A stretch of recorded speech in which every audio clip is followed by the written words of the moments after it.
has already declared victory in North Carolina. We had not called that race, but he has declared victory down there.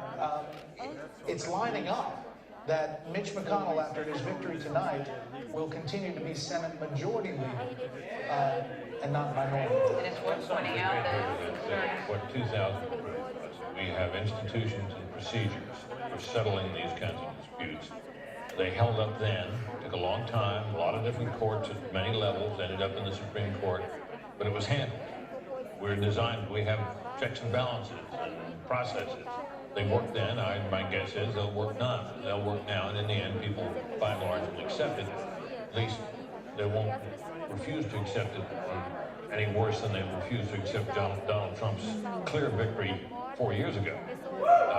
I might also add about 2000, by the way, that the slogan of the Democrats was, we want to count every vote. But they didn't really want to count every vote. They wanted to count votes and keep counting votes in parts of Florida where they believed they would pick up votes. They didn't want to count anywhere else. David Boies, who was the lawyer for the Trump team, acknowledged that in his book. The Bush team.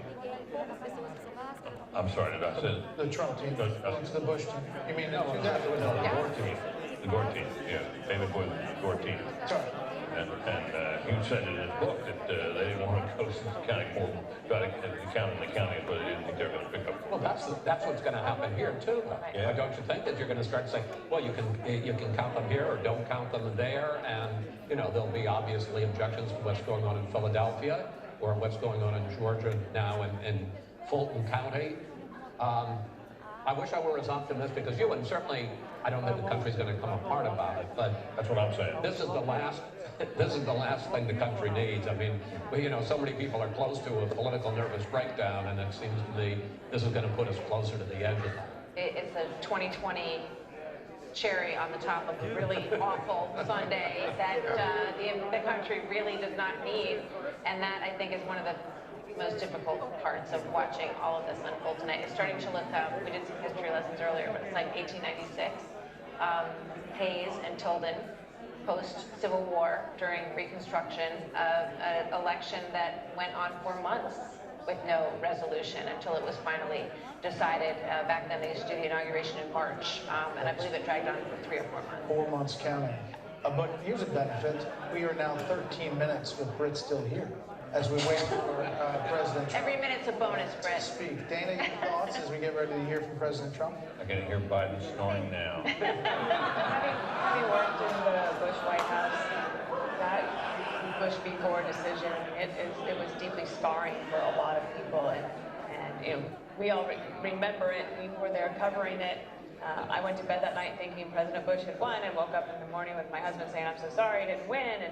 And it still weighs heavy on people's minds, and at the time there was no incumbent in the White House. The one thing that's really different about this, look at this setting, that where President Trump is going to be speaking from the East Room of the White House, just below the residence that he calls home, the People's House.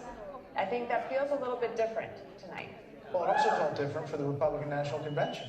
The final speech on Thursday night to be on the South Lawn, and we were there, and this White House for this president in an age of COVID-19 has been the place where he is delivering the big moments, and this is obviously one of the biggest as he tries to hold on to a re-election.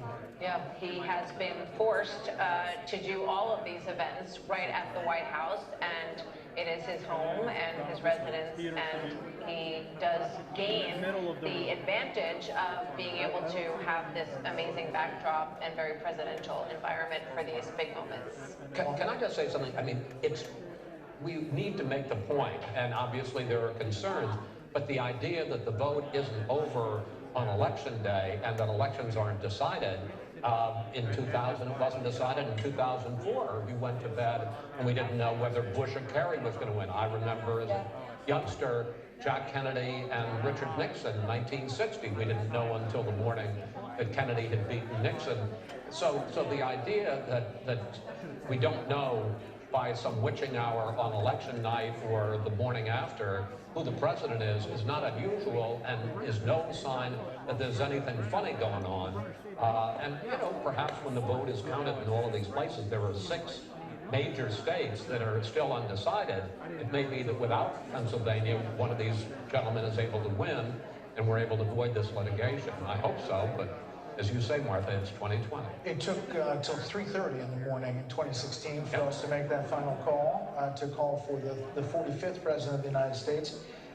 One, this moment, it's fraught with a lot of things, but really just getting it done in each one of these states is the deal that these state election offices have to deal with. Right, so earlier we were discussing this and, the lawyers came in and I think Britt Hume made the point, these decisions about how elections are conducted are set by the state legislatures. What we are seeing in the current atmosphere is state election offices make provisions to help people to vote in the midst of the virus or possibly because, it's a very difficult time in American life and people are sick. What we are seeing now, I think, is setting up again, and just come back to this, I think, a very difficult moment in terms of American life. But I just wanted to reiterate what Chris had said. It's not unusual that you have an election for president decided beyond the day of the election, and it's again a consequence of the fact that every state, states' rights, 10th Amendment, is able to make their own rules for how the election is conducted within their boundaries. By the way, Martha, I was so impressed that you knew about Rutherford B. Hayes and Tilden, and how that decision was decided. It basically, I love the shrug. I love the shoulder shrug. Pulling troops out of the South. That's how we got President Hayes. That's how we got President Hayes. Yeah. And that's it. Awkward pause. Congratulations, President Hayes. Probably I also say we plan about 20 minutes and 2-minute warnings for the president. I imagine he has a way that he wants to say things, and the lawyers have a way that they want him to say things. So that's why you got the teleprompters there, because you don't want him to say something that is going to be used against him in court if this does go to any sort of a court situation. So you're saying this is not a freewheeling operation? This is not a rally. I would say that. Yeah, that's an interesting thought.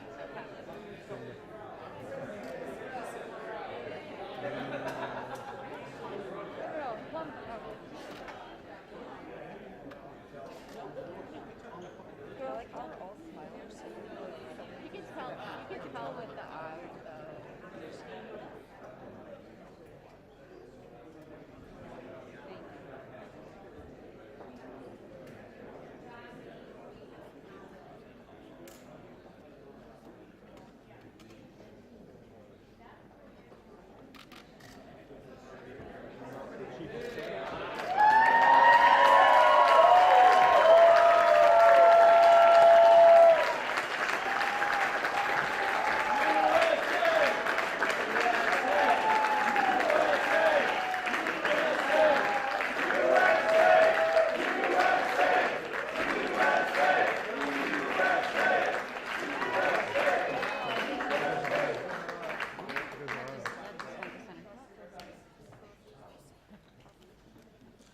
Ladies and gentlemen, the President of the United States, Donald J. Trump.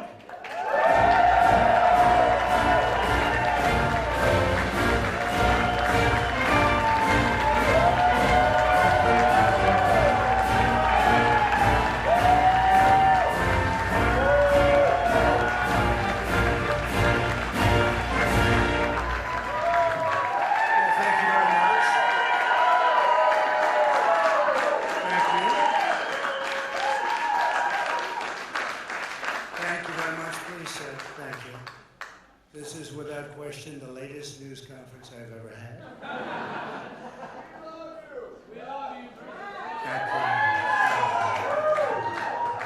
I appreciate it very much, and I want to thank the American people for their tremendous support. Millions and millions of people voted for us tonight, and a very sad group of people is trying to disenfranchise that group of people, and we won't stand for it. We will not stand for it. I want to thank the First Lady, my entire family, and Vice President Pence, Mrs. Pence, for being with us, all three of us. And we were getting ready for a big celebration. We were winning everything, and all of a sudden it was just called off.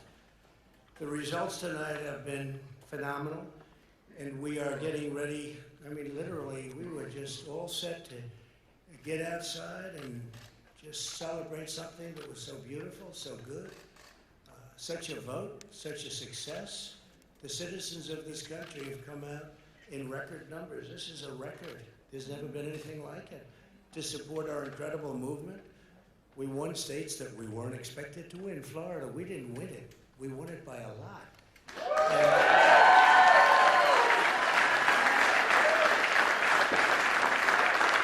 We won the great state of Ohio. We won Texas.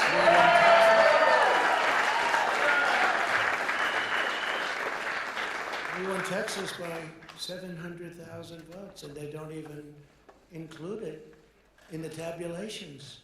It's also clear that we have won Georgia. We're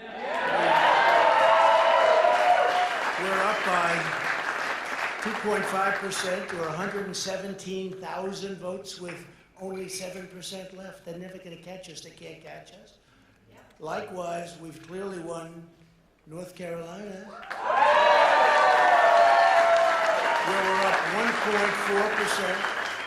Or 77,000 votes with only approximately 5% left. They can't catch us. We also, if you look and you see Arizona, we have a lot of life in that. And somebody declared that it was a victory for, and maybe it will be. I mean, that's possible. But certainly there were a lot of votes out there that we could get, because we're now just coming into what they call Trump territory. I don't know what you call it, but these were friendly Trump voters, and that could be overturned. The gentleman that called it, I watched tonight, he said, well, we think it's fairly unlikely that he could catch. Well, fairly unlikely. And we don't even need it. We don't need that. That was just a state that if we would have gotten it, it would have been nice, Arizona. But there's a possibility, maybe even a good possibility. In fact, since I saw that originally, it's been changed and the numbers have substantially come down just in a small amount of votes. So we want that obviously to stay in play.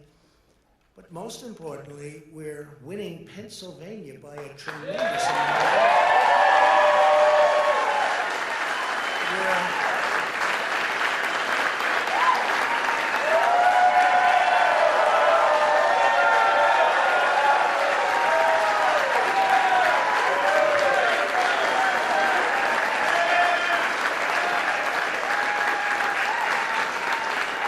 We're up 600, think of this.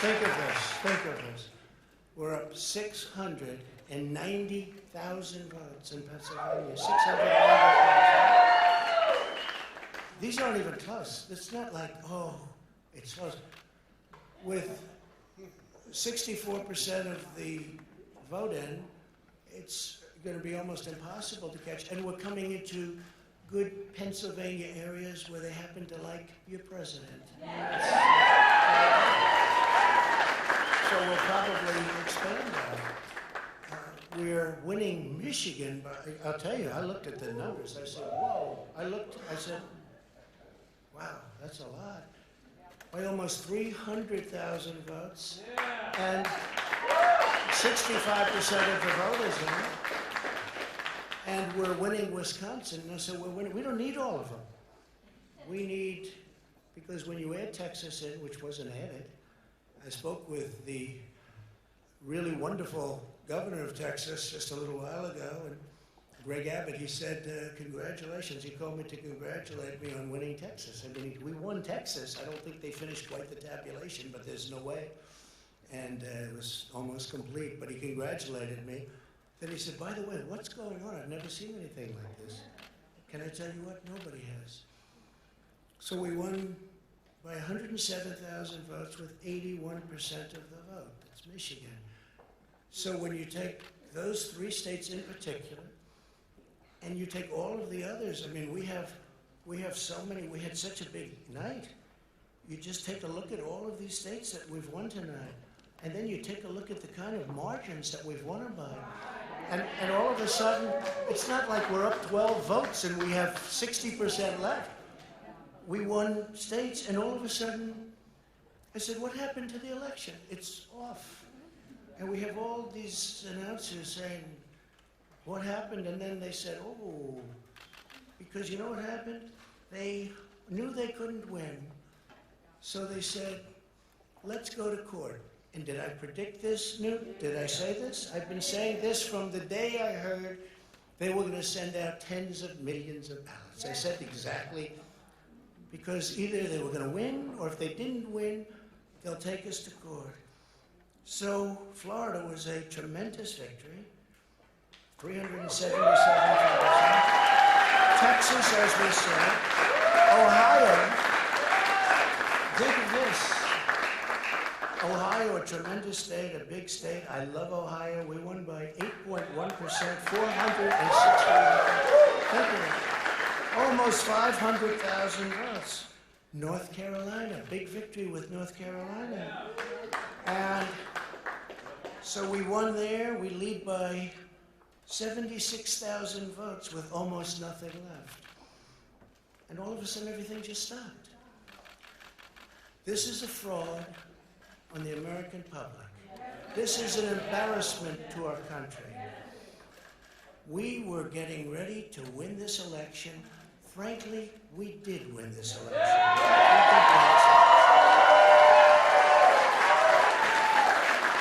So our goal now is to ensure the integrity for the good of this nation. This is a very big moment.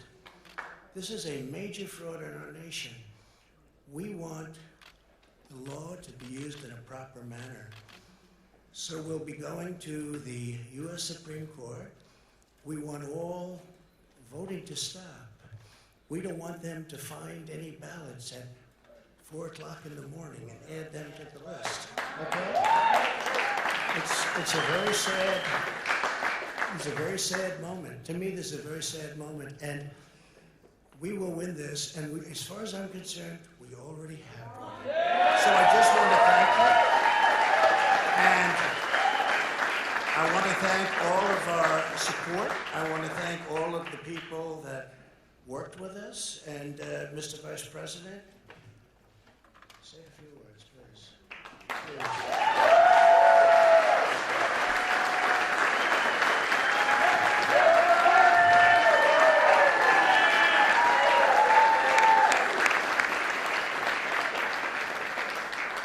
Thank you, Mr. President. I want to join you in thanking more than 60 million Americans who have already cast their vote for 4 more years for President Donald Trump.